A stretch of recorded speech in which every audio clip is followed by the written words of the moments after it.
बधाई हो पाकिस्तान को। लेकिन आज की बधाई किसी जीत या खुशी की नहीं है, बल्कि उस करारी शिकस्त की है जिसने क्रिकेट की किताब में एक नया अध्याय जोड़ दिया है। ये कहानी सिर्फ बैट और बॉल की नहीं है, ये कहानी है उस जुनून की, उस गुस्से की और उस एटीट्यूड की जिसने पाकिस्तान को याद दिला दिया, बाप बाप होता है, बेटा बेटा होता है। नमस्कार दोस्तों, स्वागत है आप सभी का राष्ट्र की रौनक चैनल पर। आज हम बात कर रहे हैं एशिया कप 2025 की। क्रिकेट के मैदान पर इंडिया पाकिस्तान का हर मैच एक जंग माना जाता है, लेकिन इस बार जो हुआ वो जंग नहीं था, वो तो एक सिनेमा था। एक ऐसा शो जिसमें डायरेक्टर भी हिंदुस्तान था और हीरो भी हिंदुस्तान। पाकिस्तान सिर्फ साइड एक्टर्स बनकर रह गया और इस फिल्म का सबसे बड़ा हीरो अभिषेक शर्मा, वो नाम जिसने पाकिस्तान को अपनी बैटिंग से रगड़ा, समझाया और फिर रगड़ रगड़ कर पीटा। यह वो नाम है जिसने पाकिस्तान में दहशत पैदा कर दी है। यह वो नाम है जिसने पाकिस्तान के पूर्व खिलाड़ियों को भी सोचने पर मजबूर कर दिया है। कोई इन्हें एक्सेप्शनल टैलेंट कह रहा है तो कोई इन्हें जनरेशनल टैलेंट की उपाधि दे रहा है। अभिषेक शर्मा ये सिर्फ एक नाम नहीं, ये एक एहसास है। एक ऐसा एहसास जिसने दिखाया कि कैसे मैदान पर बल्लेबाजी की जाती है, कैसे पहले मारो फिर समझाओ, फिर मारो और फिर समझाओ। इनके अंदर युवराज जैसी बेरहमी है, लेकिन साथ ही वो आत्मविश्वास भी है जो शब्दों से नहीं बल्कि एक्शन से बोलता है। जब अभिषेक शर्मा मैदान पर उतरते हैं तो ऐसा लगता है कि वो सिर्फ रन बनाने नहीं बल्कि एक संदेश देने आए हैं। उन्होंने पाकिस्तान टीम का वही हाल किया जो भारतीय सेना ने अतीत में उनकी सेना के साथ किया है। यह सिर्फ मैच की बात नहीं थी, यह था एक जवाब, एक करारा जवाब उस एटीट्यूड को जो पाकिस्तान के खिलाड़ी अक्सर दिखाते हैं। याद कीजिए वो हारिस रऊफ जो पिछले मुकाबलों में बेवजह की आक्रामकता दिखा रहे थे, जो छक्का छक्का करके भारतीय बल्लेबाजों को उकसाते थे। इस बार अभिषेक शर्मा ने उन्हें समझाया कि जब मैदान पर उतरते हो तो सिर्फ मुंह से नहीं बल्ले से बात करो। शाहिन शाह अफरीदी को पहले ही गेंद पर जिस तरह से उन्होंने चल कर मारा, वह बताता है कि ये गाइड सिर्फ मारते नहीं है बल्कि बोल बोल कर समझाते हैं। शाहिन को लगा कि दूसरे मैच में भी ये युवा चल कर आएगा तो बाउंसर मारूंगा, लेकिन अभिषेक जो जानते थे कि बेटा क्या करने वाला है, वही खड़े रहे और एक ऐसा शॉट खेला जिसने शाहिन को सोचने पर मजबूर कर दिया। पूरी दुनिया कह रही है कि इस बार गाइड ने सिर्फ रगड़ा नहीं बल्कि रगड़ रगड़ कर पीटा है, और जो कुछ किया है उसने बताया कि इंडिया बनाम पाकिस्तान का मैच सिर्फ मैच नहीं था, यह एक सिनेमा था। एक ऐसा सिनेमा जिसे अगर बायकट ना हुआ होता तो शायद हम पैसे देकर देख रहे होते। जी हाँ, अभिषेक शर्मा के आंकड़े सिर्फ आंकड़े नहीं थे, वो पाकिस्तान के गेंदबाजों के लिए कब्रगाह थे।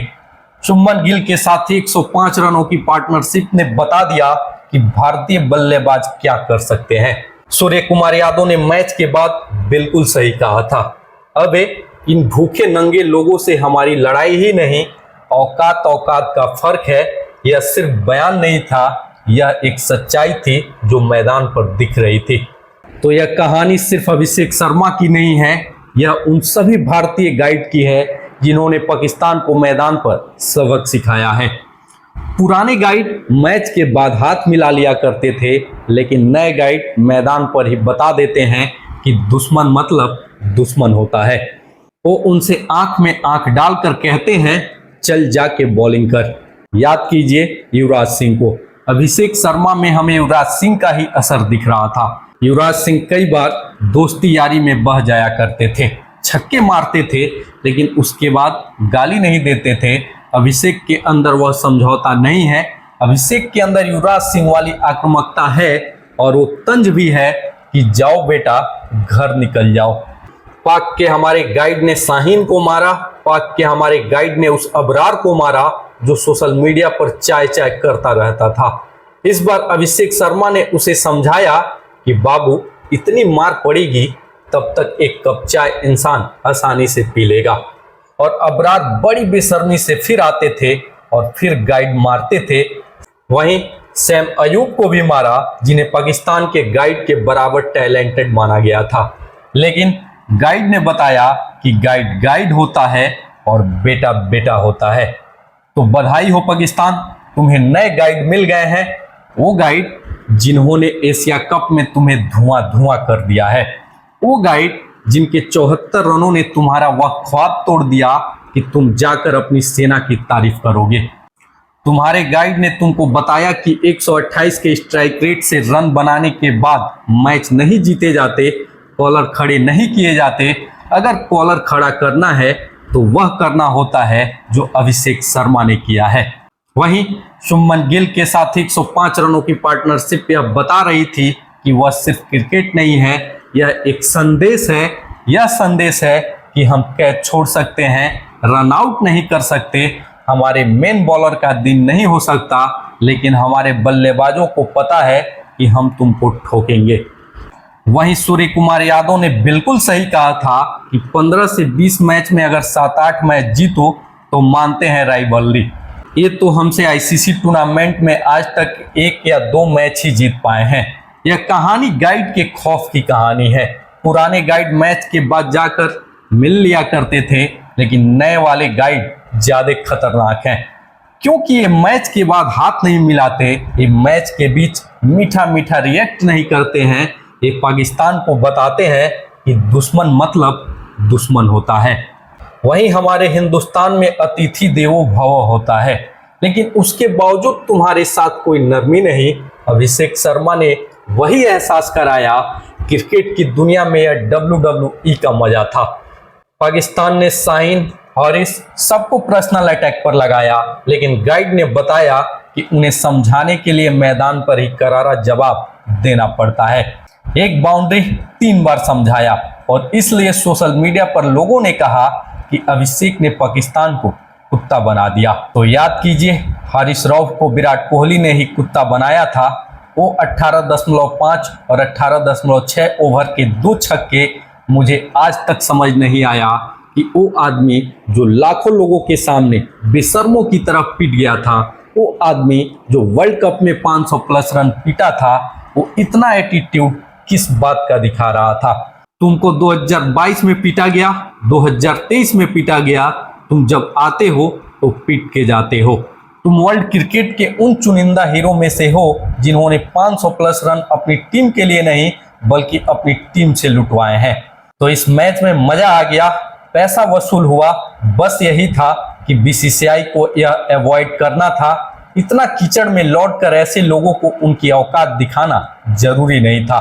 तो हमें गौतम गंभीर की भी याद आई।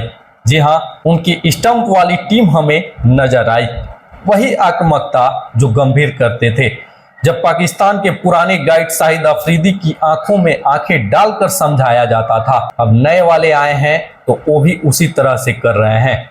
कुल मिलाकर कहानी ये है कि मजा आया, उतना ही मजा आया जितना ऑपरेशन सिंदूर में आया था।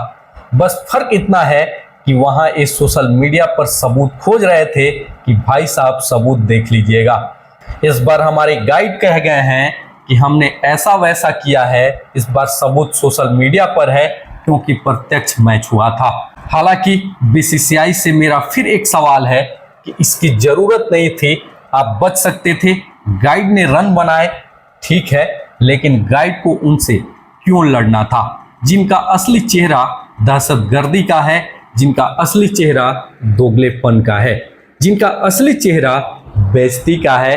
बॉयकॉट पाकिस्तान अच्छा था, होना चाहिए था, वहीं पे खत्म हो जाना चाहिए था, और ये नहीं हुआ तो ये थोड़ा सा परेशान करता है हमें। इस क्या पाकिस्तान को हमें अवॉइड करना चाहिए, क्योंकि जो 2 तस्वीरें आई थी, मैं फिर कह रहा हूँ, वो पाकिस्तान के उस चरित्र को दर्शाती हैं जो बताती हैं कि वो दहशतगर्दी मुल्क है। उनके खिलाड़ी जो खेल रहे हैं, क्या पता कल को बंदूक लेकर आ जाएं। तो इसमें कोई हैरानी नहीं है। और जब तक बीसीसीआई इस बात को नहीं समझती है, तब तक मैदान पर उतरकर पाकिस्तान के नए गाइड समझाते रहेंगे, क्योंकि नक्शा तो उनका वही है, लेकिन खिलाड़ियों को मैदान में और बाकी जो उनके समर्थक लोग हैं उनको सोशल मीडिया पर समझना तो है। और इस काम के लिए ठीक है, आपको भी साथ देना पड़ेगा, क्योंकि ऐसे लोगों को मंच देकर जो बीसीसीआई और सरकार ने गलत काम किया है उस काम का बैलेंस तो करना पड़ेगा। इन नमूनों को समझना पड़ेगा। जब तक बीसीसीआई नहीं समझ रही फिर हम कह रहे हैं खिलाड़ियों को ठोकने दीजिए और आप सोशल मीडिया पर पाकिस्तान को औकात दिखाते रहिए। फिलहाल के लिए इस वीडियो में इतना ही। अगर वीडियो पसंद आया हो तो वीडियो को लाइक करें, शेयर करें और साथ ही राष्ट्र की रौनक चैनल को सब्सक्राइब करना ना भूलें। मिलते हैं अगले वीडियो में, तब तक के लिए धन्यवाद। जय हिंद, जय भारत।